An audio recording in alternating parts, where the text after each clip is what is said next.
ہمیں جوائن کیا ہے ڈاکٹر اشفاق احمد صاحب نے، ایکسپرٹ ان انٹرنیشنل ریلیشن۔ سب سے پہلے تو بہت شکریہ ڈاکٹر صاحب آپ کے وقت کا۔ مذاکرات ہونے جا رہے ہیں، ایک بار پھر اسلام آباد کا نام سامنے آیا ہے، اسلام آباد ٹاک ایک بار پھر اسلام آباد میں ہوگی۔ اس سے پہلے بھی ہم نے دیکھا تھا کہ اسٹریٹ آف ہرمز کی ناکہ بندی کی گئی تھی ڈونلڈ ٹرمپ کی جانب سے، جس کی خبر بی بی سی نے دی ہے کہ کئی جہاز جو ہیں وہ اسٹریٹ آف ہرمز سے گزرے ہیں، انکلوڈنگ چائنا اینڈ ایران۔ کیا کہیں گے؟ تھینک یو ویری مچ میم۔ میں اس سلسلے میں یہ کہوں گا کہ جو امریکہ کی ناکہ بندی امریکہ نے کی ہے اسٹریٹ آف ہرمز کے ارد گرد، اس پہ ابھی تک ایران کا جو رسپانس ہے وہ ان کو اس پہ اتنا فرق نہیں پڑا۔ اور آج جو ایران کی لیڈرشپ ہے انہوں نے اس کے بارے میں بڑی واضح سٹیٹمنٹ دی ہے کہ اگر یہ امریکہ نے اس کے اوپر مزید ان کو فورس کیا تو وہ گلف میں اور بے آف عمان میں اور ریڈ سی میں جتنے بھی جو شپس جا رہی ہیں ان کی وہ ناکہ بندی کر دیں گے۔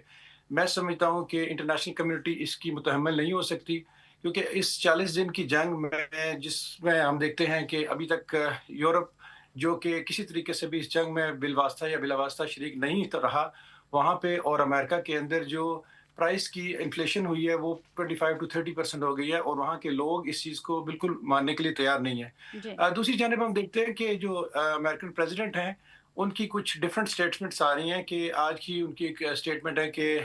جو ایران کے ساتھ جنگ ہے یہ 2 دن میں ختم ہو سکتی ہے، اور ایران کے جو لوگ ہیں ان کے لیے بڑا خوشحال فیوچر وہ دیکھ رہے ہیں۔ اور ہم دیکھتے ہیں کہ ہمارے جو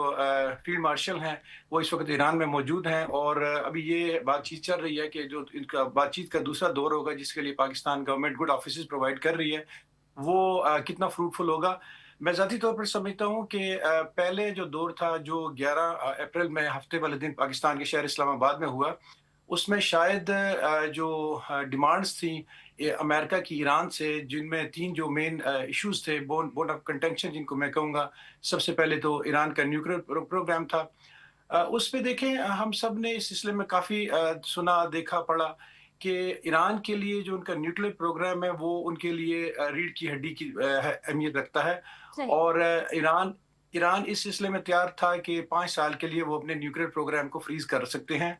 لیکن جب یو ایس اے کی ڈیمانڈ دیکھتے ہیں تو اس کو 20 سال کے لیے فریز کرنا چاہ رہے ہیں، اور ان کی جو یورینیم ہے ان کو ڈسٹروائے کرنا چاہ رہے ہیں۔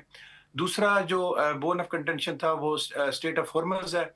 اگر آپ اس 40 دن کی جنگ کو تناظر میں دیکھیں تو میں سمجھتا ہوں کہ جتنے اچھے طریقے سے ایرانی لیڈرشپ نے اسٹریٹ آف ہرمز کو ایک اچھے